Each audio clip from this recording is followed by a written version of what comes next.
दोस्तों, स्वागत है फिर से इस न्यू सेशन में। तो आज का सेशन स्टार्ट करने वाले हैं दोस्तों एक बहुत बेहतरीन टॉपिक के साथ। आज का हमारा सेशन है दोस्तों बीड साइंस या खरपतवार विज्ञान। खरपतवार किसे कहते हैं, खरपतवार का जनक कौन है, इनकी हम डिटेल में बात करने वाले हैं दोस्तों। तो खरपतवार होता क्या है दोस्तों कि फसलों के साथ उगने वाले अनावंशित पौधे या फिर बिना उपयोगी जो पौधे होते हैं वो खरपतवार कहलाते हैं, जो कि फसलों के साथ साथ ही उग जाते हैं। विभिन्न प्रकार की जलवायु के साथ साथ और विभिन्न प्रकार के मौसम के साथ वो ग्रो करते हैं और हमारी फसलों को नुकसान पहुंचाते हैं, खरपतवार कहलाते हैं। तो दोस्तों हम बात करने वाले हैं खरपतवार। खरपतवार जो कि हमारा न्यू टॉपिक है, न्यू पॉइंट है दोस्तों। खरपतवार इसको बोलते हैं दोस्तों बीड साइंस। क्या बोला जाता है? बीड साइंस। बीड साइंस इसको बोलते हैं खरपतवार को। इसके हम जनक की बात करें दोस्तों तो इसका जनक है ज़ैंथ्रोटूल। कौन है? ज़ैंथ्रोटूल। ज़ैंथ्रोटूल खरपतवार के जनक कहा जाता है। खरपतवार का जनक की बात करें दोस्तों तो खरपतवार का जनक, खरपतवार का जनक या फिर इससे खरपतवार के पिता भी बोला जा सकता है दोस्तों। तो खरपतवार के जनक की बात करें तो ज़ैंथ्रोटूल। कौन है? ज़ैंथ्रोटूल। ज़ैंथ्रोटूल खरपतवार के पितामह है या फिर खरपतवार के जनक है। अगले हम बात करने वाले हैं दोस्तों खरपतवार होता क्या है। खरपतवार, तो इस खरपतवार की हम डेफिनेशन लिखेंगे या बीड की हम डेफिनेशन लिखने वाले हैं दोस्तों। खरपतवार मीन्स होता है दोस्तों फसलों के साथ उगने वाले, फसलों के साथ उगने वाले अनावंशित पौधे, उगने वाले अनावंशित पौधे या इन्हें बोला जा सकता है दोस्तों अनुपयोगी पौधे।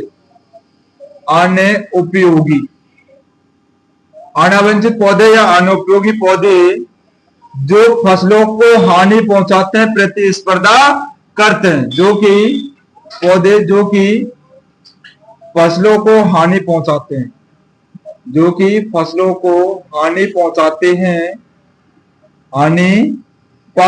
हैं, फसलों के साथ उग जाते हैं दोस्तों और फसलों को क्या पहुंचा देते हैं? हानि पहुंचा देते हैं। फसलों के उत्पादन और प्रोडक्शन को क्या कर देते हैं? गिरा देते हैं। कौन? खरपतवार दोस्तों। तो खरपतवार कहलाते हैं, खरपतवार कहलाते हैं, खरपतवार कहलाते हैं। इसके हमने जनक की बात कर ली दोस्तों ज़ैंथ्रोटूल। ज़ैंथ्रोटूल के ही अनुसार दोस्तों, ज़ैंथ्रोटूल के अनुसार 1774 की बात है दोस्तों। 1743 ईस्वी में न्यू हॉर्स होइंग हस्बेंड्री पुस्तक की स्थापना की गई थी, जिसके अंतर्गत खरपतवारों का अध्ययन या वर्गीकरण किया जाता है दोस्तों। 1743 ईस्वी में, 1743 ईस्वी में ज़ैंथ्रोटूल के द्वारा, ज़ैंथ्रोटूल के द्वारा 1743 ईस्वी में ज़ैंथ्रोटूल के द्वारा new horse hoeing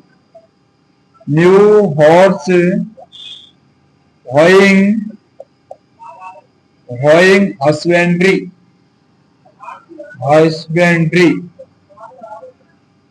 new horse hoeing husbandry पुस्तक की स्थापना की गई। पुस्तक की स्थापना की 1743 ईस्वी में ज़ैंथ्रोटूल के द्वारा न्यू हॉर्स होइंग हस्बेंड्री पुस्तक की स्थापना की गई। इसके अंतर्गत दोस्तों खरपतवारों का पूरा डिटेल में वर्णन किया गया है। आगे हम बात करने वाले हैं दोस्तों विश्व में सर्वाधिक खरपतवार जो फसल है दोस्तों, वो खरपतवार नाशियों का यूज लेने वाली जो क्रॉप है दोस्तों, विश्व की बात करें तो विश्व स्तर पर हमारी चाय और चावल है।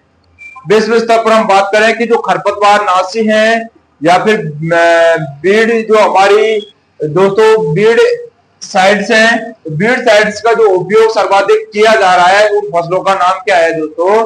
तो उनका नाम है चाय और चावल। तो विश्व के स्तर पर, किसके स्तर पर बात करें दोस्तों? विश्व में सर्वाधिक विश्व में सर्वाधिक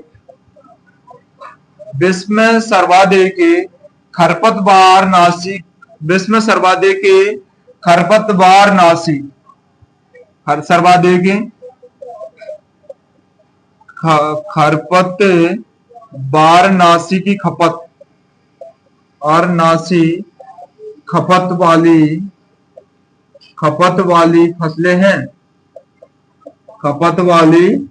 फसलें हैं। विश्व में सर्वाधिक जो खरपतवारनाशी खपत है या खरपतवारनाशी जिन फसलों को यूज में ले रहे हैं दोस्तों, वो है चावल और चाय। कौन है? चावल है और चाय। चावल और चाय एकमात्र दो फसलें हैं दोस्तों विश्व के स्तर पर जो कि खरपतवारनाशी उसमें सर्वाधिक इस्तेमाल कर रहे हैं। अगले हम नेक्स्ट की बात करें दोस्तों कि भारत में सर्वाधिक किसके लिए हम खरपतवारनाशी यूज ले रहे हैं, तो दोस्तों गेहूं और धान। भारत की बात करें दोस्तों तो भारत में सर्वाधिक खरपतवारनाशी का उपयोग हम गेहूं और चावल में ले रहे हैं दोस्तों। तो गेहूं की बात करें तो गेहूं में 30% ले रहे हैं दोस्तों, और चावल की बात करें चावल में 20% खरपतवारनाशी का इस्तेमाल ले रहे हैं। तो भारत की बात कर रहे हैं दोस्तों, किसकी बात कर रहे हैं? भारत की। तो भारत में सर्वाधिक खरपतवारनाशी खपत वाली फसलें खरपतवारनाशी खपत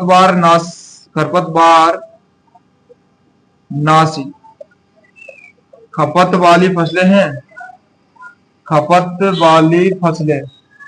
भारत में सर्वाधिक खरपतवारनाशी खपत वाली फसलें तो कौन कौन सी है दोस्तों? गेहूं और चावल। गेहूं जो कि 30% है और चावल 20%। ये दोस्तों भारत स्तर पर या हमारे इंडिया के लेवल पर जो खरपतवार या बीड़ साइट्स का जो उपयोग ले रहे हैं दोस्तों या खपत सर्वाधिक ले रहे हैं वो फसल है दोस्तों गेहूं एवं चावल। हम एक बार इसकी रिवीजन की बात कर लेते हैं दोस्तों। खरपतवार विज्ञान के जनक है या पिता में वो है दोस्तों ज़ेंथ्रोटूल। खरपतवार किसे कहते हैं? फसलों के साथ उगने वाले अनावंशित पौधे या अनुपयोगी पौधे होते हैं जो कि फसलों में को हानि पहुंचाते हैं और खुद अपने आप क्या कर देते हैं? वृद्धि कर लेते हैं। उन्हें खरपतवार कहते हैं। खरपतवार विज्ञान को या फिर खरपतवार को ज़ेंथ्रोटूल नामक वैज्ञानिक ने प्रस्तावित किया और 1743 ईस्वी में न्यू हॉर्स होइंग हस्बेंड्री पुस्तक की स्थापना की। न्यू हॉर्स होइंग जो हस्बेंड्री पुस्तक है उसकी स्थापना 1743 ईस्वी में ज़ेंथ्रोटूल नामक वैज्ञानिक ने की। आगे हम बात करें दोस्तों विश्व में सर्वाधिक खरपतवारनाशी खपत वाली फसलें हैं। तो विश्व के स्तर की बात करें दोस्तों तो विश्व स्तर पर चावल और चाय दो ऐसी मात्र फसलें हैं जो कि सर्वाधिक हमारी जो बीड कंट्रोल वाली क्रॉप है दोस्तों।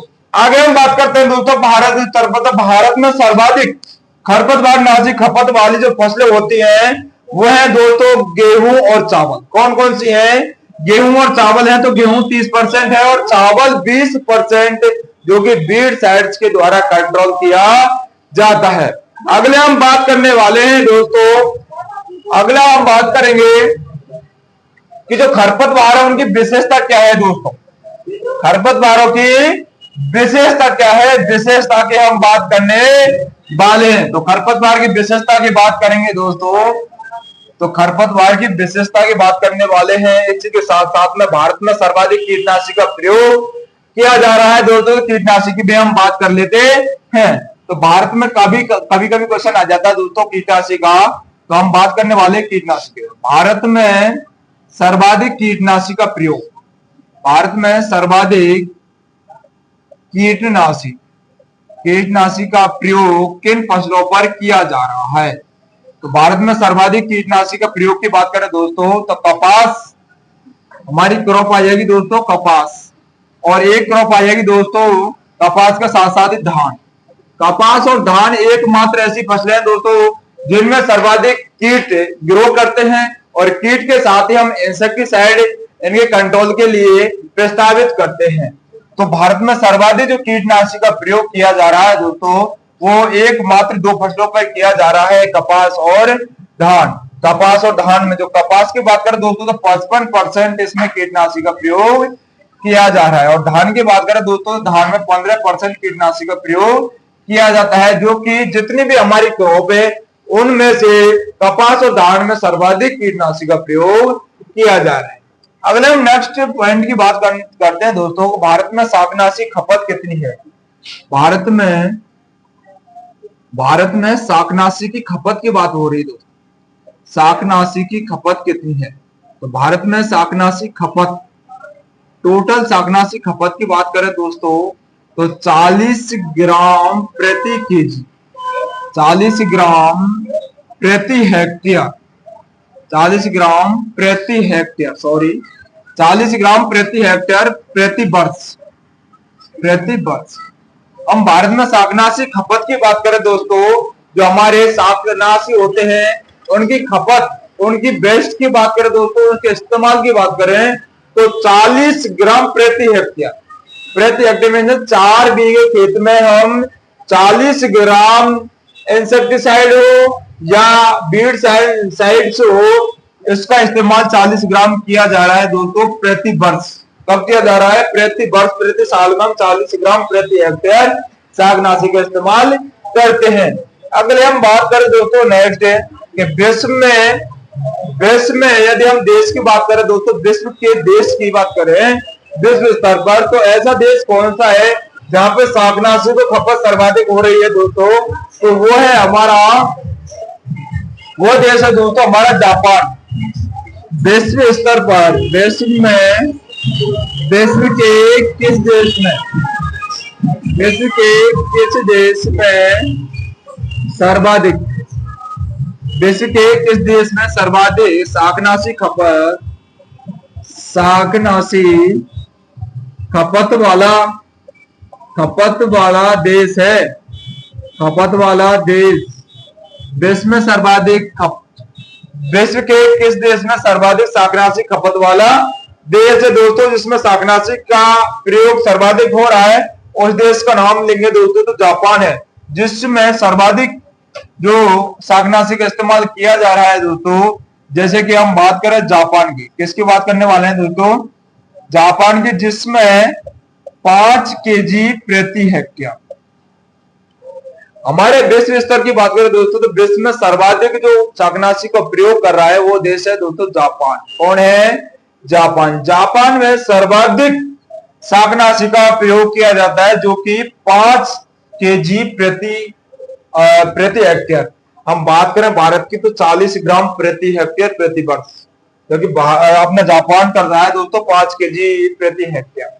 अगले हम बात करेंगे दोस्तों इनकी विशेषता क्या होती है, खरपतवारों की विशेषता क्या होती है। तो विशेषता की बात हम करने वाले, खरपतवार की विशेषता, खरपतवारों की विशेषता क्या होती है दोस्तों?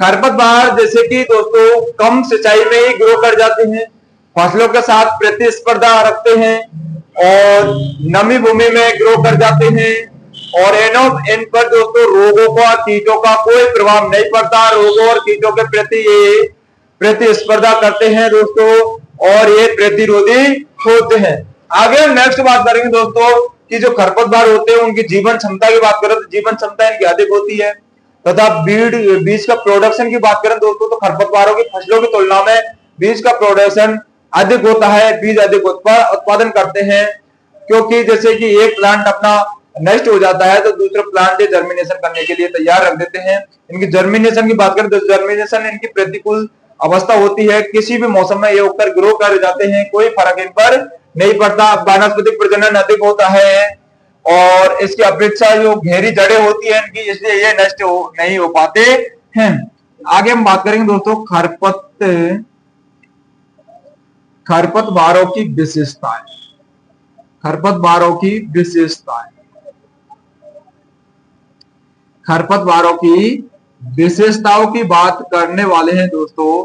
खरपतवारों की विशेषता क्या है, तो इसमें हम पहला पॉइंट निरूपित करेंगे दोस्तों, फसल की अपेक्षा अत्यधिक बीज उत्पादन, फसल की अपेक्षा अधिक बीज का उत्पादन करते हैं, फसल की अपेक्षा अधिक बीज का क्या करेंगे? उत्पादन।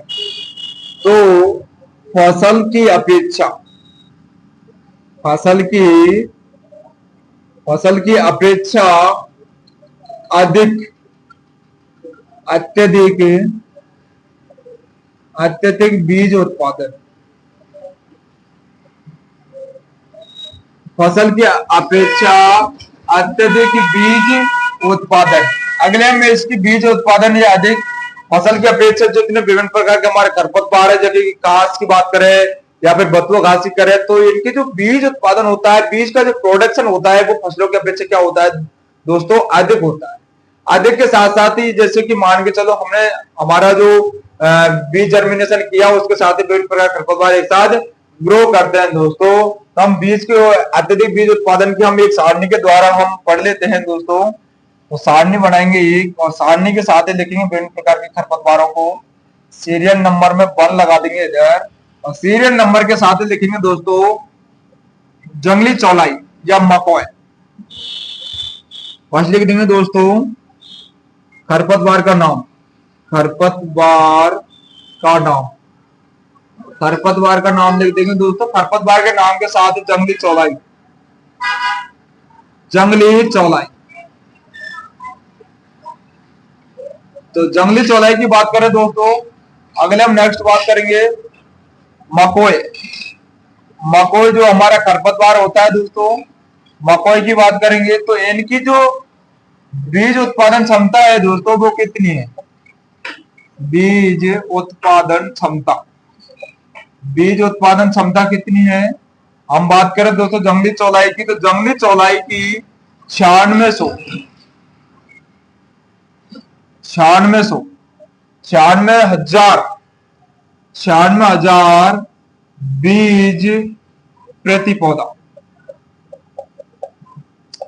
हम बात करें दोस्तों जंगली चौलाई की, तो 96,000 बीज प्रति पौधा उत्पन्न करता है। अगले हम बात करें दोस्तों मकोई की, तो 17,500 बीज प्रति पौधा,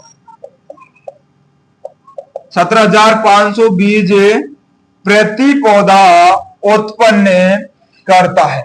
आगे हम बात करें बथुआ, जो कि आपने देखा होगा दोस्तों, रबी की जो क्रॉप होती है या शीत ऋतु की जो फसलें होती हैं, उनके साथ ये बथुआ ग्रो कर जाता है, उग जाता है। तो आपने देखा होगा, इसकी हम बीज रेट की बात करें दोस्तों, तो 72,000 बीज उत्पन्न करता है। कितना दोस्तों? 72,000 बीज उत्पन्न करता है प्रति पौधा, बीज प्रति पौधा। आगे हम बात करेंगे दोस्तों, आगे हम बात करेंगे दोस्तों, हमारा जो नेक्स्ट है अमरबेल।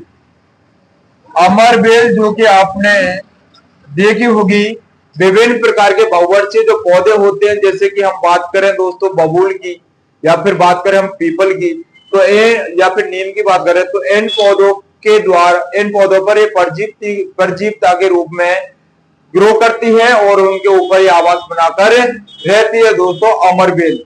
अमरबेल को नष्ट करने के लिए डाइक्यूट और पैराक्यूट का भी इस्तेमाल किया जाता है दोस्तों, जो कि 16,000 बीज उत्पन्न करता है दोस्तों, 16,000 बीज प्रति पौधा, 16,000 बीज प्रति पौधा अमरबेल उत्पन्न करती है। कितना दोस्तों? 16,000 बीज प्रति पौधा उत्पन्न करती है। आगे हम बात करने वाले हैं दोस्तों, एक बार इसकी रिवीजन की बात कर लेते हैं। तो जंगली चौलाई होते दोस्तों, वो 96,000 बीज प्रति पौधा उत्पन्न करती है। मकोई होता है वो 17,500 बीज प्रति पौधा उत्पन्न करता है। बथुआ होता है वो 17,000 बीज प्रति पौधा उत्पन्न करता है। अमरबेल होती है वो 16,000 बीज प्रति पौधा उत्पन्न करती है दोस्तों। अगले हम बात करेंगे दोस्तों, अगले हम वही सीरियल के हिसाब से चलते रहेंगे दोस्तों, वही। तो अगला हम सीरियल निरूपित करेंगे दोस्तों, सीरियल, और इधर लिख देंगे दोस्तों खरपतवार नाम, खरपतवार नाम। खरपतवार नाम के साथ ही हम लिखने वाले हैं दोस्तों बीज उत्पन्न करना, बीज उत्पादन प्रति पौधा, बीज उत्पादन प्रति पौधा लिख देंगे दोस्तों तो हमारा है गेहूं सा। क्या किसकी बात करेंगे दोस्तों? गेहूं सा। किसकी बात करने वाले हैं? गेहूं सा। तो गेहूं सा कितना करेगा दोस्तों? 10,000 बीज। 10,000 बीज प्रति पौधा। 10,000 बीज प्रति पौधा। गेहूं सा से आपको ध्यान आया होगा दोस्तों, गेहूं के साथ गेहूं के जो प्लांट होता है या रबी की क्रॉप होती है, शीतऋतु क्रॉप होती है, उसके साथ ये उगता है, जर्मिनेशन करता है, तथा गेहूं के बीजों के साथ ही क्या करता है दोस्तों? नकलची खरपतवार। क्या है? नकलची खरपतवार है ये। सेम दोस्तों इसके सीड होते हैं और ये सीडों के साथ मिलकर एक नकलची खरपतवार उत्पन्न होता है दोस्तों, गेहूं सा। क्या है दोस्तों? गेहूं सा। जिसको नष्ट करने के लिए आइसोप्रोटियोरॉन क्या उत्पन्न करते हैं? आइसोप्रोटियोरॉन नामक जो हमारा शाकनाशी है दोस्तों या वीडसाइड्स है, उसका इस्तेमाल करते हैं। अगला हम नेक्स्ट बात करेंगे दोस्तों, गाजर घास। गाजर घास किसकी बात करने वाले हैं दोस्तों? गाजर घास। तो गाजर घास के दोस्तों 5,000 बीज प्रति पौधा। 5,000 बीज प्रति पौधा ये उत्पन्न करता है। और गाजर घास तो आपने देखा होगा दोस्तों, छोटे छोटे जो सफेद सफेद फूलों के द्वारा ये है जंगलों में जंगली घास है। और यह दोस्तों क्या करता है? इन्फेक्शन करता है, चमड़ी के साथ क्या करता है? इन्फेक्शन करता है। इसे कांग्रेस घास के नाम से भी जाना जाता है। गाजर घास को किसके नाम से जाना जाता है दोस्तों? कांग्रेस घास के नाम से भी जाना जाता है। कांग्रेस घास, जो कि अधिक बीज उत्पन्न करते हैं ये खरपतवार, और अधिक बीज उत्पन्न करने के साथ साथ ये फसलों को भी नुकसान पहुंचाते हैं। फसलों को भी नुकसान पहुंचाते हैं। और इनकी दोस्तों यदि और विशेषता की बात करें, एक तो इनकी विशेषता बीज के आधार पर हो गई। अगले हम बात करेंगे दोस्तों खरपतवारों की विशेषता। तो अगले हम बात करने वाले हैं फसलों की अपेक्षा अधिक गहरी जड़ें। फसलों की अपेक्षा, दूसरा पॉइंट हो जाएगा दोस्तों, फसलों की अपेक्षा अधिक गहरी जड़ें। फसलों की अपेक्षा अधिक गहरी जड़ें। अधिक गहरी जड़ें। अधिक गहरी जड़ें। फसलों की अपेक्षा अधिक गहरी जड़ें। खरपतवारों की जो जड़ें होती है दोस्तों, वो अधिक मिट्टी में अधिक गहराई तक पहुंच जाएंगी, लेकिन जो फसलों की हमारी जो जड़ें होती है वो कम गहराई तक जाती हैं, जिसके कारण विभिन्न प्रकार के रोग उत्पन्न होते हैं। और रोग के साथ ही वो नष्ट होने की संभावना अधिक होती है। लेकिन खरपतवार अधिक जड़ के कारण नमी को भी संश्लेषित कर लेता है और शुष्क क्षेत्रों में भी यह पानी को जनरेट कर लेता है दोस्तों, खरपतवार गहरी जड़ों के माध्यम से। तो हमारी फसलों की अपेक्षा अधिक गहरी जड़ें हैं। तो अधिक गहरी जड़ें वाले जो हम खरपतवार की बात करें दोस्तों, तो हिरणखुरी।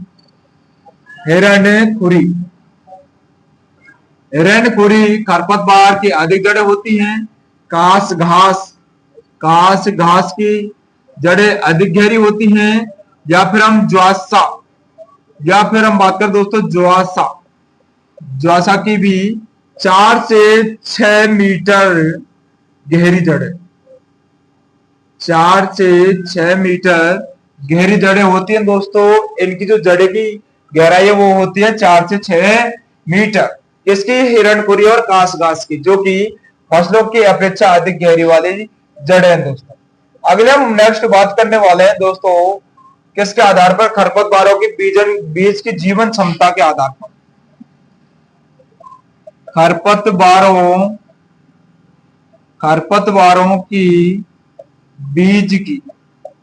खरपतवारों की बीजों की जीवन क्षमता के आधार पर। बीजों की जीवन क्षमता के आधार पर वर्गीकृत करें। अब हम दोस्तों ये देखेंगे कि खरपतवारों के बीजन की जीवन क्षमता कितनी होती है। हम बात करें दोस्तों बथुआ की, तो बथुआ की 4 से 5 साल इनकी बीजों की जीवन क्षमता होती है। यदि हम गेहूं की बात करें दोस्तों, आपने देखा होगा हमारी जो फसलें होती हैं, तो गेहूं की जो बीज होते हैं दोस्तों, वो 1-2 साल में घुन हो जाता है, उसमें रोग लग जाते हैं विभिन्न प्रकार के, जिनके कारण बीज सड़ने या खराब होने का चांस बन जाता है। लेकिन हम खरपतवारों की बीजों की क्षमता की बात करें दोस्तों, तो ये है इनके जो बीज होते हैं दोस्तों, वो अधिक वर्षों तक चलते हैं। जबकि हम दोस्तों ये बहुत इंपॉर्टेंट जो पॉइंट है वो है दोस्तों मोटा घास। मोटा घास के बीज की जो जीवन क्षमता की बात करें दोस्तों तो 20 वर्ष तक करता है। कितने वर्ष तक? 20 वर्ष तक उसका जीवन यापन होता है और जीवन क्षमता होती है दोस्तों। यदि हम जंगली सरसों की बात करें दोस्तों तो 30 से 40 वर्ष 30 से 40 वर्ष तक उसके बीज मिट्टी में जीवित रहते हैं दोस्तों। आपने देखा होगा कि विभिन्न प्रकार की क्रॉपों को हम फसल चक्र के साथ साथ चेंज कर देते हैं तब भी खरपतवार ग्रो कर जाते हैं। आपने देखा होगा कि फसलों को काटने के बाद में जमीन के अंतर्गत इनके बीज रह जाते हैं और वो जर्मिनेशन कर जाते हैं। तो हम बात करेंगे दोस्तों सबसे पहले मोथा घास। किसकी बात करें दोस्तों? मोथा घास। तो मोथा घास की बात करें दोस्तों तो मोथा घास के बीजों की जीवन क्षमता है 20 वर्ष। कितनी है दोस्तों? 20 वर्ष। अगले हम बात करेंगे दोस्तों जंगली सरसों। जंगली सरसों जंगली सरसों तो जंगली सरसों के बीजों की दोस्तों 30 से 50 वर्ष या 40 से 50 वर्ष इसकी जीवन क्षमता होती है दोस्तों। अगले हम बात करें बथुआ या जंगली चौलाई।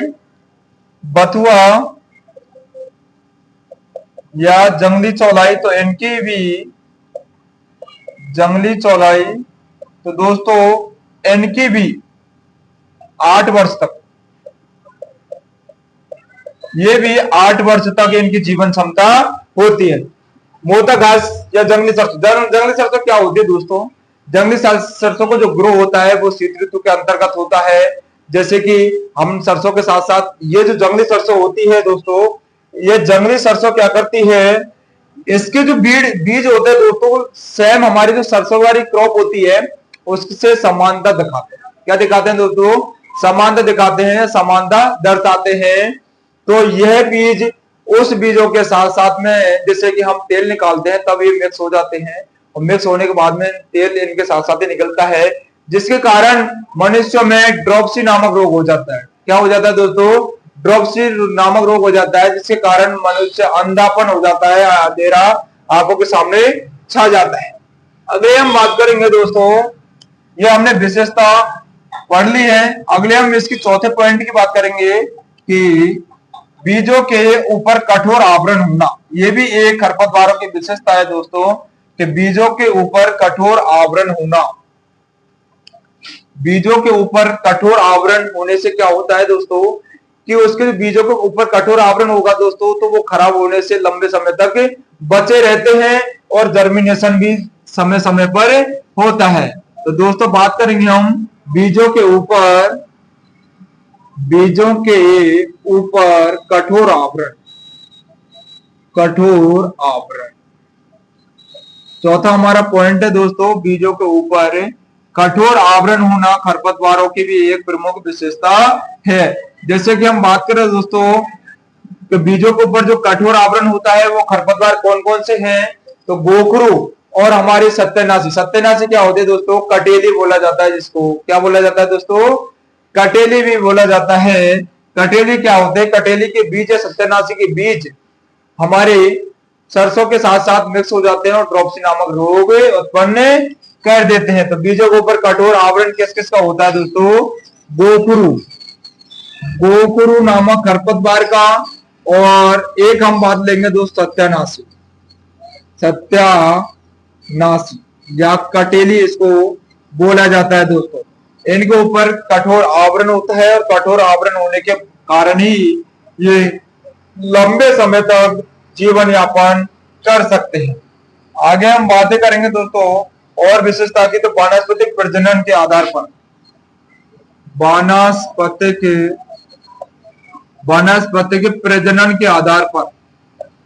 प्रजनन के आधार पर वनस्पति के प्रजनन के आधार पर इनकी विशेषताओं की बात करें दोस्तों तो दूब घास बीज। प्रजनन क्या होता है दोस्तों? प्रजनन क्या होता है? इसका प्रोपेगेशन क्या होता है कि कई फसलों में बीजों के द्वारा नए पौधे का निर्माण होना। कई फसलों में संघर्ष के द्वारा नए पौधे का निर्माण होना। तो हम खरपतवारों की बात करें दोस्तों तो इनका यदि बीज भी नष्ट हो जाए तो ये क्या करते हैं दोस्तों, शकर्ष के साथ साथ भी अपना जीवन यापन कर सकते हैं बीज व शकर्ष के द्वारा। जैसे कि हम बात करें दोस्तों दूब घास, किसकी बात करने वाले हैं, दूब घास। दूब घास क्या होता है दोस्तों, जैसे कि हम बात करें यह दूब है तो इसमें बीच बीच में क्या होंगे दोस्तों, शकर्ष। यह मिट्टी है और मिट्टी के द्वारा यहाँ पर नए पौधे का निर्माण हो जाता है, नया पौधा। यह दोस्तों है शकर्ष, क्या है, शकर्ष। और यह है क्या, मृदा है। मृदा में ये शकर्ष के द्वारा क्या करेगा दोस्तों, ग्रो कर जाता है, प्रजनन कर जाता है। यदि हम मोथा घास की बात करें दोस्तों, किसकी बात करें, मोथा घास। तो मोथा घास में क्या होता है दोस्तों, ये प्लांट है, प्लांट की जड़ों में क्या आएगा दोस्तों, गांठें बन जाएंगी। क्या हो जाएंगी, गांठें, जिनको प्रकंद या राइजोम कहते हैं। क्या बोला जाता है दोस्तों, प्रकंद या राइजोम। प्रकंद या राइजोम होता है जिसके द्वारा विभिन्न प्रकार के पौधों का, नए पौधों का उत्पन्न होना है। और नए पौधा यदि किसी प्रक्रिया के द्वारा बन रहे हैं दोस्तों तो उसको बोला जाता है प्रजनन करना। क्या कहलाता है दोस्तों, प्रजनन करना। तो हम वनस्पति प्रजनन के आधार पर बात करें दोस्तों, तो वनस्पति प्रजनन के आधार पर दूब घास उदाहरण है हमारा वनस्पति के प्रजनन के आधार पर। तो वनस्पति प्रजनन के आधार पर दूब घास हो गया। अगले हम बात करें दूब घास किसके द्वारा प्रजनन करता है दोस्तों, तो बीज एवं शकर्ष के द्वारा। बीज एवं शकर्ष के द्वारा, शकर्ष के द्वारा यह वनस्पति प्रजनन करेगा। नेक्स्ट हम बात करें दोस्तों मोथा घास की, किसकी बात करने वाले हैं, मोथा घास। मोथा घास की बात करें दोस्तों हम, तो मोथा घास क्या करेगा, मोथा घास का जो प्रबंधन है दोस्तों वो प्रकंद या राइजोम के द्वारा, प्रकंद या राइजोम के द्वारा ग्रो करता है। प्रकंद या राइजोम के द्वारा क्या करेगा, ग्रो करेगा और अपना वनस्पति प्रजनन बनाए रखेगा, जिसके कारण नए पौधे को निर्माण करेगा दोस्तों, नए पौधे को जन्म देगा। अगले हम नेक्स्ट बात करने वाले हैं दोस्तों इसकी विशेषता की, खरपतवारों की विशेषता की। किसके आधार पर, खाद उर्वरकों की कम मात्रा, फसलों की अपेक्षा न्यूनतम खाद उर्वरक में ये तैयार हो जाते हैं। फसलों की अपेक्षा, फसलों की अपेक्षा, फसलों की अपेक्षा न्यूनतम, न्यूनतम खाद एवं उर्वरक, खाद एवं उर्वरक, न्यूनतम खाद एवं उर्वरक, फसलों की अपेक्षा न्यूनतम खाद एवं उर्वरक इनको चाहिए। तो ऐसे कौन कौन से प्लांट है, जैसे बात करें दोस्तों आख, आख को सबसे कम क्या चाहिए, खाद उर्वरक। आख हो गया, आख एक खरपतवार, खरपतवार दोस्तों जो कि फसलों के अपेक्षा न्यूनतम इसको खाद एवं उर्वरक चाहिए। अगले हम नेक्स्ट बात करेंगे दोस्तों कीट व रोग प्रतिरोधीता उत्पन्न करना। कीट व रोग प्रतिरोधिता, प्रतिरोधिता उत्पन्न होना, उत्पन्न होना, ये खरपतवारों की विशेषता है दोस्तों, कीट एवं रोग प्रतिरोधिता। इन खरपतवारों पर देखा होगा आपने दोस्तों कि हमारे फसलों में विभिन्न प्रकार के कीट या रोग लग जाते हैं, लेकिन आपने देखा होगा कि खरपतवारों में कोई कीट या रोग नहीं उत्पन्न होता है, क्योंकि ये उन रोग और कीटों के प्रति प्रतिरोधकता या प्रतिस्पर्धा उत्पन्न करते हैं दोस्तों। अगले हम नेक्स्ट बात करेंगे दोस्तों खरपतवार फसलों के साथ प्रतिरोधकता करता है।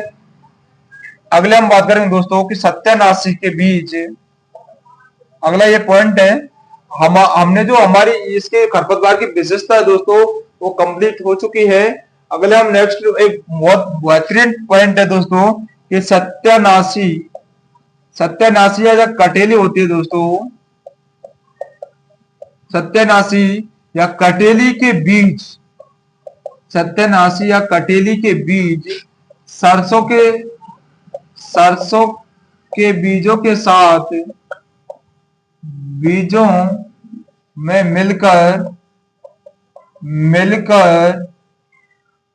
मिलकर तेल उत्पन्न करते हैं दोस्तों, मिलकर मिलकर तेल में तेल में तेल को जहरीला जहरीला बना देते हैं, जिसके कारण मानव में ड्रॉपसी नामक रोग हो जाता है। रोग उत्पन्न होता है और अंधापन होने लगता है। अंधापन महसूस होता है। सत्यानाशी होती है दोस्तों या कटीली होती है, इसके बीज सरसों के साथ मिल जाते हैं। ये नकलची खरपतवार है दोस्तों। तो नकलची खरपतवार क्या करेगा दोस्तों, यदि हम तेल निकालते हैं तो तेल में ये मिक्स हो जाते हैं। मिक्स होने के कारण ही इसमें दोस्तों रोग उत्पन्न होता है ड्रॉपसी नामक रोग उत्पन्न होता है, जिसके कारण अंधापन महसूस होता है। क्या होता है दोस्तों, अंधापन महसूस होता है दोस्तों, इसलिए इसे नकलची खरपतवार भी कहते हैं। सत्यानाशी को क्या कहा जाता है दोस्तों, नकलची खरपतवार भी कहा जाता है, जो कि सरसों के बीजों के साथ ही ये प्रतिस्पर्धा और नकलचिता उत्पन्न करते हैं। अगले बात करने वाले हैं दोस्तों एलिलोपैथी। एलिलोपैथी क्या होती है, फसलों के साथ ये उगता है कौन, खरपतवार। फसलों के साथ खरपतवार उग जाते हैं और फसलों की जड़ों पर बेसैला प्रभाव डालते हैं। जैसे कि हम बात करें दोस्तों, ये हमारी फसल की क्रॉप है दोस्तों, तो क्रॉपों की ये जड़ों पर क्या प्रभाव डालेगा दोस्तों, बेसैला प्रभाव डालता है। बेसैला प्रभाव डालता है। जैसे कि आपने देखा होगा एक गुड़िया नामक जो खरपतवार होता है, थोड़ा थोड़ा स्ट्राइक का बोलते हैं, बाजरे के साथ साथ उग जाते हैं कभी कभी, तो वो पौधों की जड़ों पर क्या डालता है, बेसैला प्रभाव डालते हैं। क्या डालते हैं दोस्तों, बेसैला प्रभाव डालते हैं पौधों की फसलों की जड़ों पर। खरपतवार फसलों की जड़ों पर क्या डालेंगे दोस्तों, बेसैला प्रभाव डालते हैं। एलिलोपैथी कहलाती है। एलिलोपैथी की बात करें दोस्तों,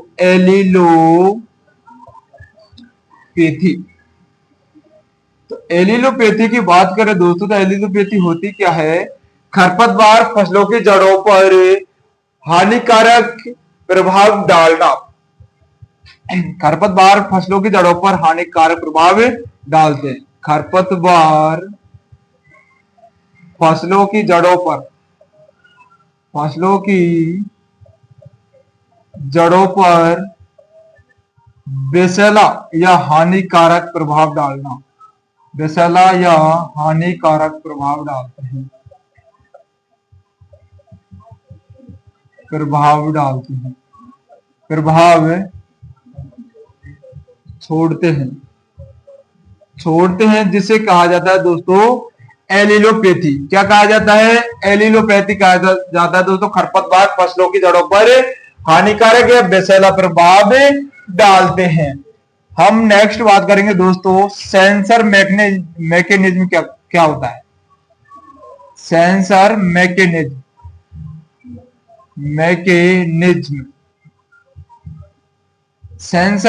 मैकेनिज्म क्या होता है दोस्तों, जैसे कि हम बात करें दोस्तों सत्यानाशी का आपने प्लांट देखा होगा। खरपतवारों के द्वारा बीज का स्फुटन करना या बीज के फलों जो फली होती है फल होते हैं दोस्तों खरपतवारों का, वो फूट जाता है और फूटने के बाद में एक स्थान से दूसरे स्थान पर बीज को उछालना या फेंकना क्या कहलाता है दोस्तों, सेंसर मैकेनिज्म कहलाता है। जैसे हम एग्जांपल की बात करें दोस्तों, ये हमारा सत्यानाशी है। क्या है, सत्यानाशी है। ये सत्यानाशी का फल फूट जाता है दोस्तों, पक जाता है तब फूट जाता है। फल फूटने के बाद में 20 से 30 मीटर दूरी पर उस बीज का उछटना, उस बीज का उछट कर चले जाना या प्रकीर्णन होना सेंसर मैकेनिज्म कहलाता है दोस्तों। सेंसर मैकेनिज्म कहलाता है। जैसे हम बात करें इसकी डेफिनेशन की, तो सत्यानाशी या आर्जिमोन मैक्सिकाना। इसका बॉटनिकल नेम है दोस्तों argemone Mexicana. Mexicana, argemone Mexicana की फली चटक कर, फली यहां फलियां चटक कर या फूट कर, चटक कर या फूट कर, फूट कर 10 से 20 मीटर की दूरी पर, 10 से 20 मीटर की दूरी पर चले जाना, चले जाना, चले जाना या फिर उछल कर चले जाना, एक ही बात है दोस्तों। सत्यानाशी आर्जिमोन मैक्सिकाना की फलियां दोस्तों क्या होती हैं, स्फुटित होती हैं पकने के बाद में।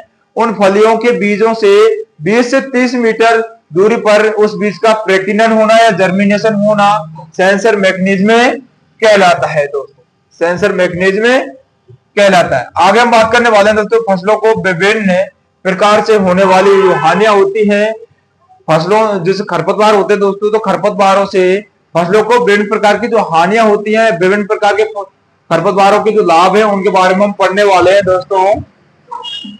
आगे हम बात करेंगे दोस्तों, आगे हम बात करेंगे फसलों को विभिन्न प्रकार से, फसलों को विभिन्न, फसलों को विभिन्न प्रकार से, विभिन्न प्रकार से होने वाली हानियां, होने वाली हानियां, फसलों को विभिन्न प्रकार से खरपतवारों से, विभिन्न प्रकार से होने वाली हानियां। फसलों को विभिन्न प्रकार से हानियां किस प्रकार से होती हैं दोस्तों, उसके उत्पादन को या प्रोडक्शन को जो गिराया जाता है दोस्तों, उनके लिए विभिन्न प्रकार के कारक हैं, जैसे कि कीटों के द्वारा कितना नुकसान पहुंचाया जा रहा है फसलों को, रोगों के द्वारा कितना नुकसान हो रहा है, इनकी हम डिटेल से बात करेंगे दोस्तों कि रोगों के द्वारा कितने % नुकसान हो रहा है। तो एक सारणी लेंगे दोस्तों, क्रम संख्या दबाएंगे, उसमें क्रम संख्या फर्स्ट हो जाएगा। क्रम संख्या के हिसाब से ही हम लोग दोस्तों कारक की जो फसलों को जो हानि पहुंच रही है दोस्तों, उसका कारक क्या है, इफेक्ट क्या है, और उसकी हानि प्रजातियां जो हानि पहुंचा रही है वो प्रजातियां कौन कौन सी हैं, उनको इस क्रम में जमा देते हैं। तो हम फर्स्ट पॉइंट की बात करें दोस्तों, तो खरपतवारों के द्वारा, खरपतवारों के द्वारा, खरपतवारों के द्वारा फर्स्ट कारक है खरपतवारों के द्वारा। तो खरपतवारों के द्वारा दोस्तों 45% हानियां, 45% हानि होती है। अगले हम नेक्स्ट बात करें दोस्तों कीटों के द्वारा, कीटों के द्वारा, तो कीटों के द्वारा कितने % पहुंचाई जा रही है दोस्तों, 30% हानि पहुंचाई जा रही है। 30% हानि हमको कीटों के द्वारा हो रही है और 45% हमको हानि खरपतवारों के द्वारा हो रही है दोस्तों। अगले हम बात करेंगे दोस्तों रोगों के द्वारा कितने रोग, विभिन्न प्रकार के रोग हो जाते हैं, तो रोगों के द्वारा कितने % हानि पहुंचती है। तो रोगों की बात करें दोस्तों तो 20%, केवल 20% हानि हमें रोगों के द्वारा हो रही है। अगले हम बात करें दोस्तों अन्य, अन्य में जैसे कि हमारा उत्पादन जमीन की नमी के कारण या फिर ओले पड़ने के कारण या फिर पाला पड़ने के कारण जो हानि पहुंच रही है वो अन्य में आ जाएंगे दोस्तों केवल 5%। कितने % दोस्तों, केवल 5%। तो इसमें हमको सर्वाधिक जो हानि पहुंच रही है दोस्तों, सर्वाधिक जो हानि पहुंच रही है वो पहुंच रही है दोस्तों खरपतवारों के द्वारा। सर्वाधिक हानि, सर्वाधिक हानि हमको खरपतवारों के द्वारा पहुंच रही है, क्योंकि इनकी जो प्रतिस्पर्धा होती है, ये खरपतवार होते जो नमी के कारण भी उग जाते हैं, पॉली हाउस के कारण भी, तापमान के कारण भी, विभिन्न प्रकार के कारक के साथ साथ भी ये ग्रो कर जाते हैं, जिसके कारण फसलों को 45% हानि उठानी पड़ती है दोस्तों। कीटों के द्वारा 30% हानि पहुंचाती है, रोगों के द्वारा 20% हानि होती है, और अन्य कारक है जैसे कि हमारा तापमान है या फिर हमें जलवायु है या फिर पारा है या फिर नमी है या फिर मृदा अम्लीय है, क्षारीय है, उन सभी कारकों के द्वारा फसलों का उत्पादन 5% ही गिरता है और फसलों को हानि 5% ही पहुंचती है। इसकी हम बात करें दोस्तों, इसकी जो ट्रिक है, ट्रिक की बात कर लेते हैं दोस्तों। इसकी ट्रिक है, तो ट्रिक क्या होगी इसकी, इनको दोस्तों जैसे कि हम कीटों के द्वारा नुकसान पहुंचा रहा है तो इसको बोल देंगे इंसेक्ट। क्या बोल देंगे, इंसेक्ट। और रोगों को द्वारा तो डिजीज, डिजीज। और अन्य है दोस्तों, अन्य है या फिर खरपतवार है तो बीड आ जाएगा दोस्तों, और अन्य है तो अदर,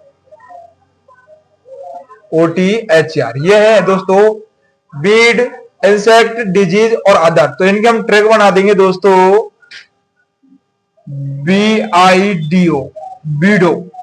क्या पहुंचा देंगे दोस्तों इसकी ट्रिक, वीडियो या बीडो। ये एक ट्रिक है दोस्तों जो कि हम एक शॉर्ट रूप में इनको याद कर सकते हैं कि खरपतवारों को या फिर हमारे फसलों को हानि पहुंचाने वाले कारक कौन कौन से होते हैं। तो बीडो, जैसे कि बीड W से बन जाएगा दोस्तों बीड, I से बन जाएगा इंसेक्ट, और D से बन जाएगा डिजीज, और O से बन जाएगा अदर।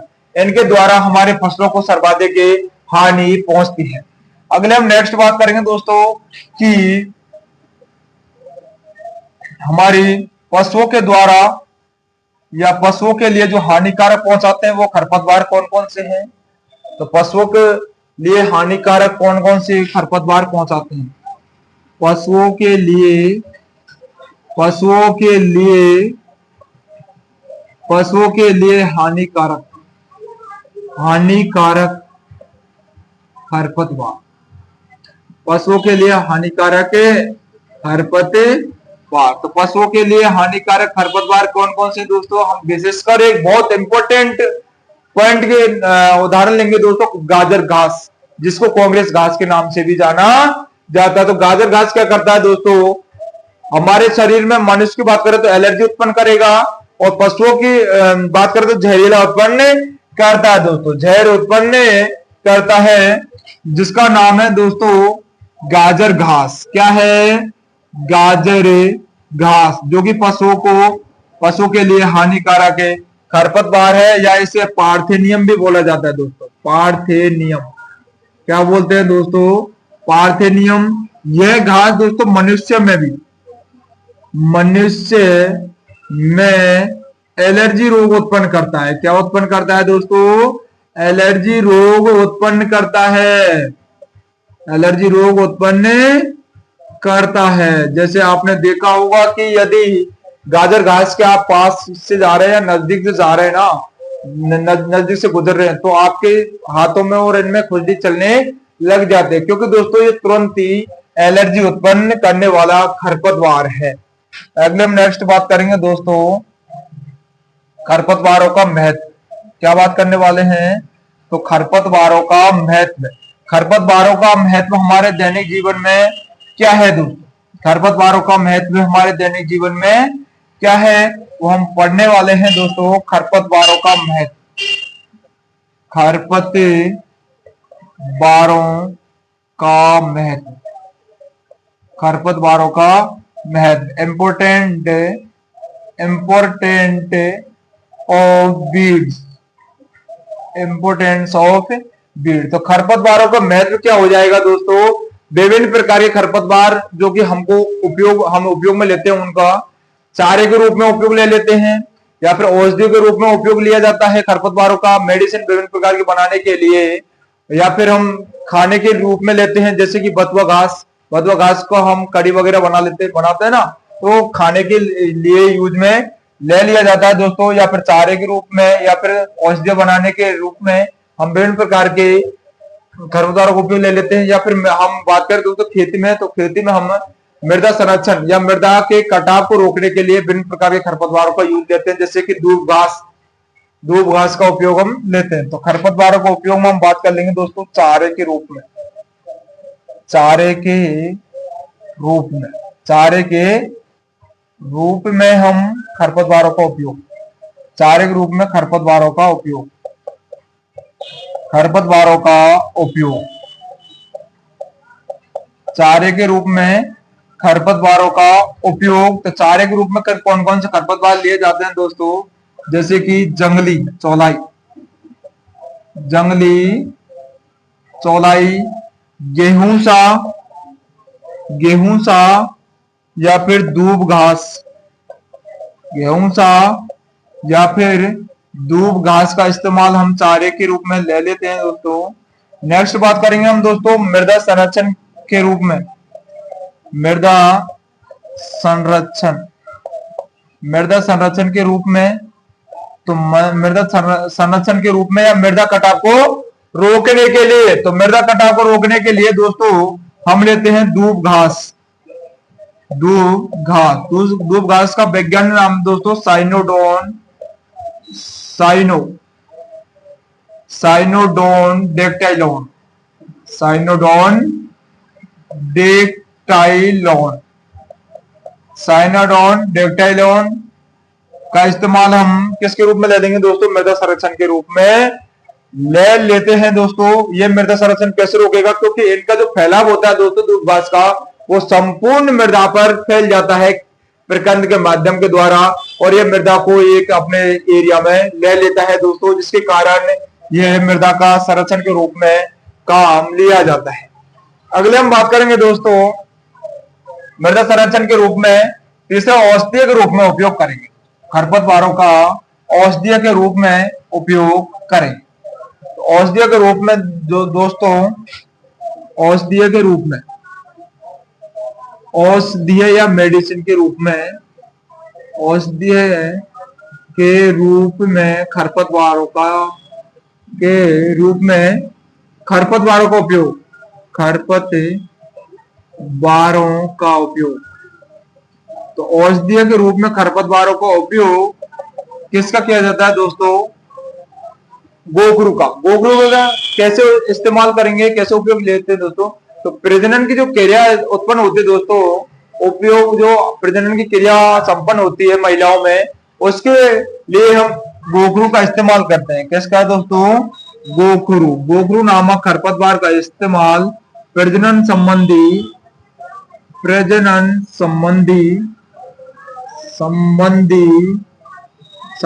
रोगियों के लिए महिलाओं में प्रजनन की जो विशेष रोग है दोस्तों महिलाओं में प्रजनन का, उसके लिए हम औषधि का उपयोग करते हैं गोखरू का। किसका दोस्तों? गोखरू का इस्तेमाल किया जाता है प्रजनन रोगियों के लिए, प्रजनन रोगी के लिए इसका इस्तेमाल किया जाता है। खरपतवारों का आर्थिक महत्व, आर्थिक महत्व क्या होता है दोस्तों खरपतवारों का? तो हम आगे बात करने वाले हैं कि खरपतवारों का जो आर्थिक महत्व है, जैसे कि आर्थिक रूप से, जैसे कि विभिन्न प्रकार के औषधि बनाने में, सौंदर्य चीज बनाने में, अगरबत्ती बनाने में, या कॉफी के स्वाद बढ़ाने में, जैसे कि कासनी का उपयोग, कासनी जड़ों का पाउडर मिलाते हैं दोस्तों, तो वो सभी खरपतवारों को जो आर्थिक महत्व है उसकी बात करने वाले हैं दोस्तों। खरपतवारों का आर्थिक महत्व, खरपतवारों का आर्थिक महत्व, खरपतवारों का आर्थिक महत्व, आर्थिक महत्व क्या है दोस्तों?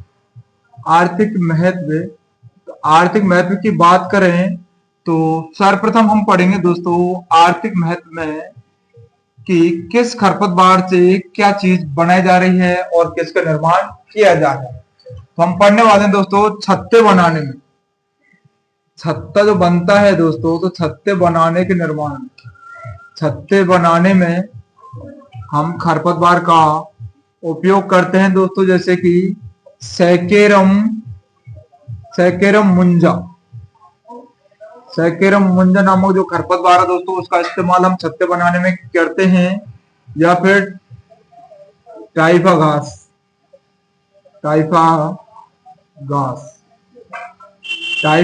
का भी इस्तेमाल हम छत्ते बनाने के उपयोग में लेते हैं। अगला हम नेक्स्ट बात करेंगे दोस्तों कि सजावट के रूप में,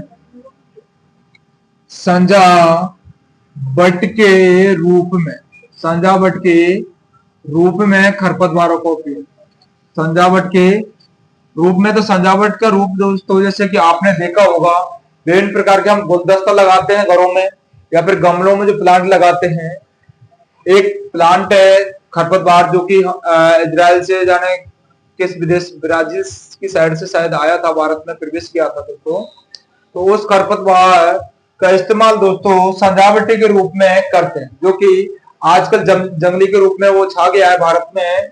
लेंटाना कैमरा, लेंटाना कैमरा का हम सजावटी के रूप में उपयोग करते हैं। लेंटाना, लेंटाना कैमरा, जिसके फूल लाल लाल से आते हैं दोस्तों और छोटा प्लांट होता है। एक हमारे दोस्तों नागफनी, नागफनी जो कि ज्यादातर दोस्तों शुष्क क्षेत्रों में ग्रो करती है, जैसे कि जोधपुर, बाड़मेर, जालौर और अपना जैसलमेर, इधर के क्षेत्रों में ज्यादातर ये ग्रो करती है। और यहाँ पर दोस्तों ये गमलों के रूप में विभिन्न प्रकार की नर्सरी में इस्तेमाल की जाती है और विभिन्न प्रकार के घर में सजावटी के रूप में इसका इस्तेमाल किया जाता है दोस्तों। अगले हम बात करेंगे जैविक कीट व रोग नियंत्रण। जैविक कीट, जैसे कि दोस्तों हम जैविक विधि से कीटों को नष्ट करते हैं, जैविक विधि से हम कीटों को कंट्रोल करते हैं, तो कीट के द्वारा ही कीटों को नष्ट किया जाता है दोस्तों, या फिर खरपतवारों को कीटों के द्वारा नष्ट किया जाता है दोस्तों, उसको जैविक कंट्रोल कहते हैं दोस्तों। जैविक कंट्रोल से या जैविक कीट व रोग नियंत्रण के रूप में, जैविक कीट या रोग नियंत्रण में खरपतवार का उपयोग, रोग नियंत्रण, जैविक कीट या बायोलॉजिकल इंसेक्ट या डिजीज कंट्रोल में हम दोस्तों आक का इस्तेमाल करते हैं। किसका इस्तेमाल करते हैं? आक प्लांट का। आक एक बहुवर्षीय खरपतवार है दोस्तों, इसका इस्तेमाल हम जैविक कीट या रोग नियंत्रण के लिए करते हैं, रोग नियंत्रण के लिए करते हैं, या सूत्रकृमि रोग के लिए, सूत्रकृमिनाशक है दोस्तों, सूत्रकृमिनाशक है दोस्तों अपना आक, जो कि बायोलॉजिकल इंसेक्ट को कंट्रोल करता है और डिजीज को कंट्रोल कर देता है दोस्तों। अगले हम बात करेंगे दोस्तों सौंदर्य घास के रूप में, सौंदर्य घास के रूप में या सौंदर्यकरण में, सौंदर्य प्रसाधन में खरपतवार का इस्तेमाल किया जाता है दोस्तों। तो सौंदर्य प्रसाधन में दोस्तों लेमन घास का प्रयोग किया जाता है, जैसे कि मेकअप वगैरह होते हैं अपने, या फिर सौंदर्य प्रसाधन के लिए विभिन्न प्रकार की जो रोकड़ी वगैरह बनती है वो खरपतवार से दोस्तों बनती है, खरपतवार से निर्माण होता है। लेमन घास, लेमन घास जो कि जैसलमेर साइड सर्वाधिक दोस्तों उगता है, ये जंगली घास है लेमन घास, इसका उपयोग दोस्तों सौंदर्य प्रसाधन में किया जाता है। अगले में इसके रिवीजन की बात करें दोस्तों, तो छत्ते बनाने में सेकेरम मुंजा या टाइफा घास का उपयोग किया जाता है, जो कि खरपतवारों का आर्थिक महत्व है दोस्तों। सजावट के रूप में लेंटाना कैमरा या नागफनी का इस्तेमाल किया जाता है। जैविक कीट या रोग नियंत्रण में दोस्तों आक घास, जो कि सूत्रकृमिनाशक होता है। अगले हम बात करें सौंदर्य प्रसाधन में, तो सौंदर्य प्रसाधन में दोस्तों लेमन घास का इस्तेमाल किया जाता है। अगले हम नेक्स्ट पढ़ने वाले हैं दोस्तों इसका जो अन्य महत्व क्या है। ये तो हम आर्थिक रूप से खरपतवारों को महत्व पढ़ लिए दोस्तों। अगले हम बात करेंगे दोस्तों अन्य महत्व, इनका अन्य महत्व, खरपतवारों का अन्य महत्व क्या है। खरपतवारों का अन्य महत्व, अन्य महत्व, खरपतवारों का अन्य महत्व क्या है दोस्तों, जैसे कि सेंट व अगरबत्ती बनाने में, सेंट व अगरबत्ती बनाने में, सेंट व अगरबत्ती निर्माण में, तो सेंट व अगरबत्ती निर्माण में दोस्तों मोथा घास का उपयोग किया जाता है। मोथा घास का इस्तेमाल सेंट व अगरबत्ती बनाने में किया जाता है दोस्तों, क्योंकि मोथा घास में से विभिन्न प्रकार की स्मेल या खुशबू आती है, इसलिए इसका निर्माण सेंट व अगरबत्ती के निर्माण में करते हैं। आगे हम बात करें दोस्तों कॉफी के स्वाद बढ़ाने में, किसके स्वाद बढ़ाने में, तो कॉफी का स्वाद बढ़ाने में, कॉफी का स्वाद बढ़ाने में, तो कॉफी का स्वाद बढ़ाने में दोस्तों हम इस्तेमाल करते हैं हमारा कासनी की जड़ों का पाउडर।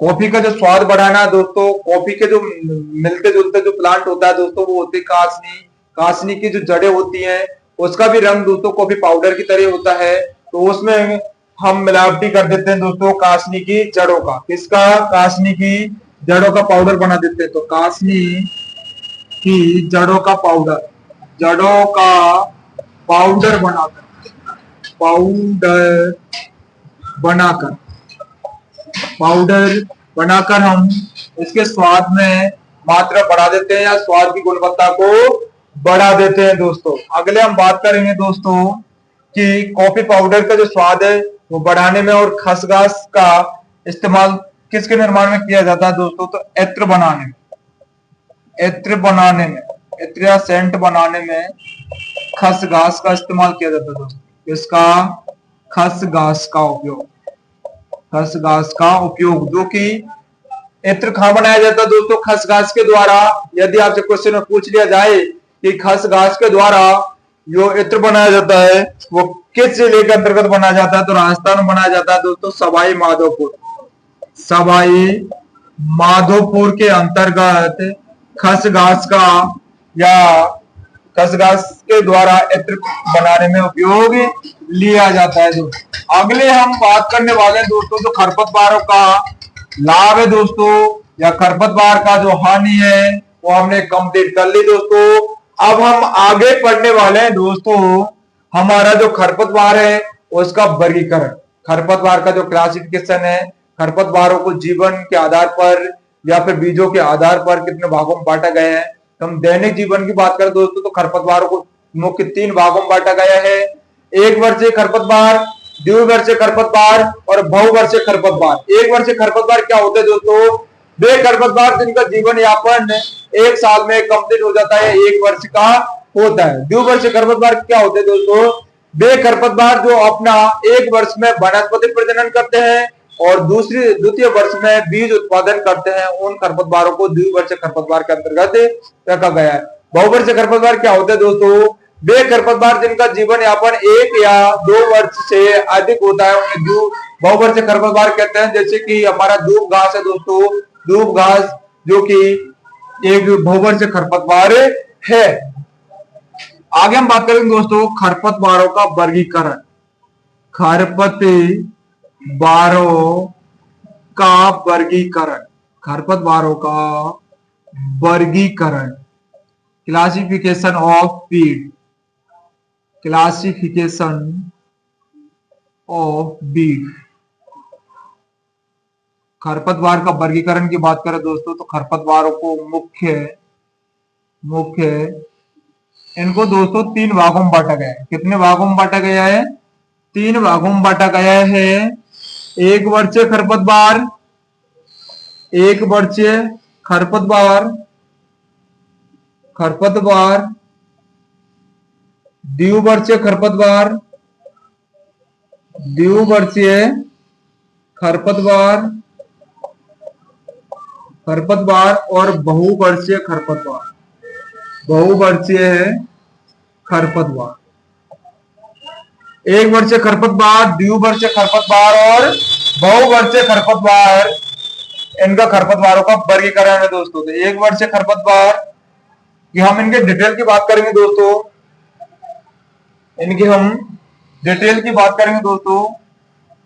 तो खरपतवारों का वर्गीकरण, खरपतवारों का वर्गीकरण में दोस्तों हम फर्स्ट बात करते हैं 1 वर्षीय खरपतवार क्या होता है। 1 वर्षीय खरपतवार, 1 वर्षीय खरपतवार, 1 वर्षीय खरपतवार क्या होते हैं दोस्तों? वे खरपतवार जिनका जीवन यापन, जिनका जीवन यापन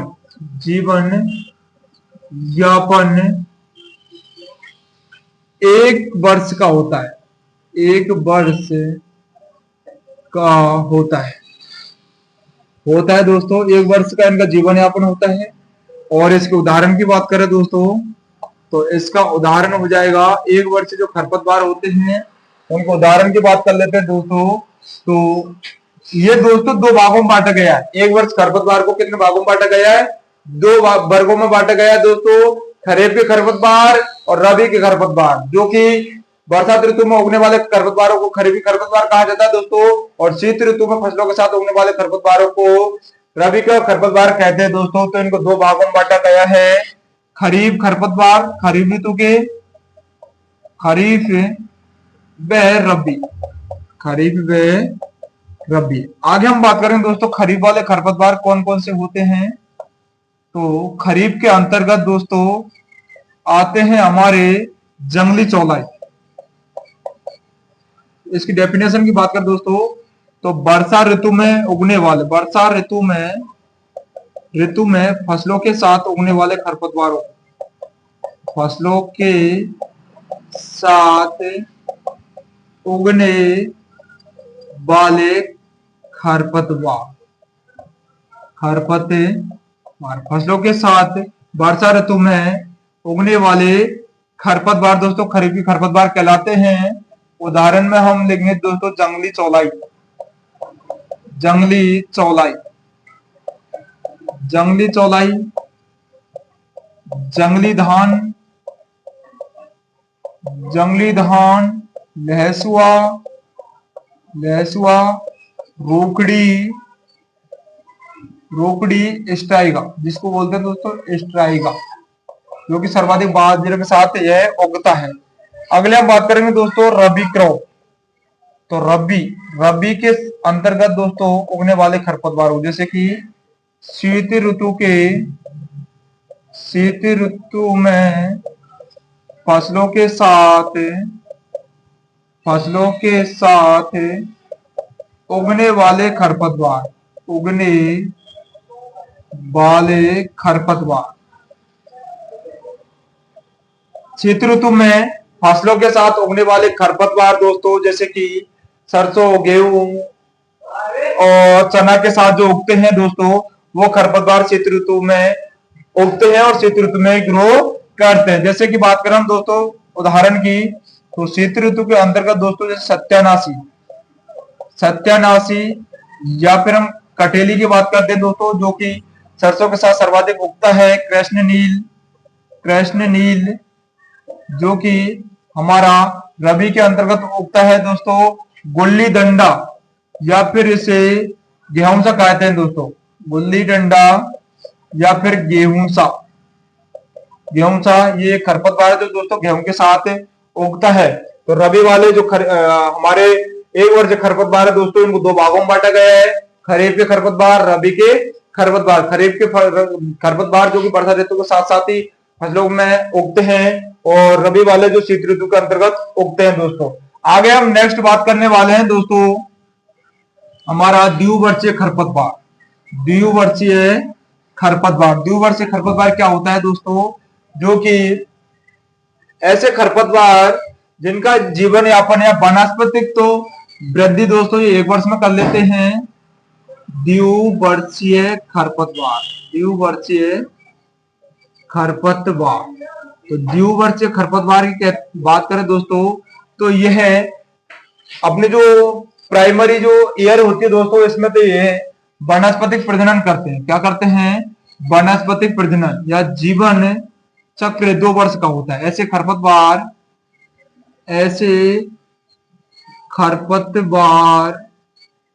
जो एक वर्ष में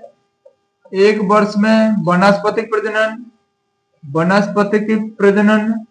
वनस्पतिक वृद्धि करेंगे दोस्तों। वे द्वितीय वर्ष में बीज उत्पादन करते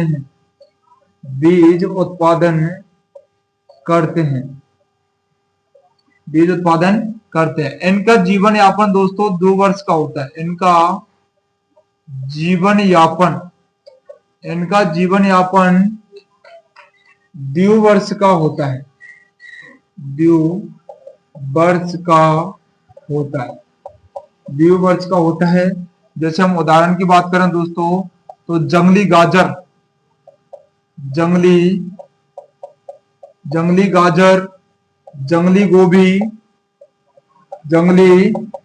गोभी ये सभी दोस्तों हमारे हैं द्विवर्षीय खरपतवार के अंदर ये ग्रो करते हैं। ऐसे खरपतवार जो एक वर्ष में वनस्पतिक वृद्धि, एक वर्ष में ये ग्रो करेंगे और दूसरे वर्ष में दोस्तों ये बीज का उत्पादन करते हैं। इनका जीवन यापन दोस्तों ड्यूवर्स का होता है, उदाहरण जंगली गाजर और जंगली गोभी। तो दोस्तों आज ही क्लास को हम यही कंप्लीट करते हैं। जुड़े रहिए इस चैनल से। Thank you for net and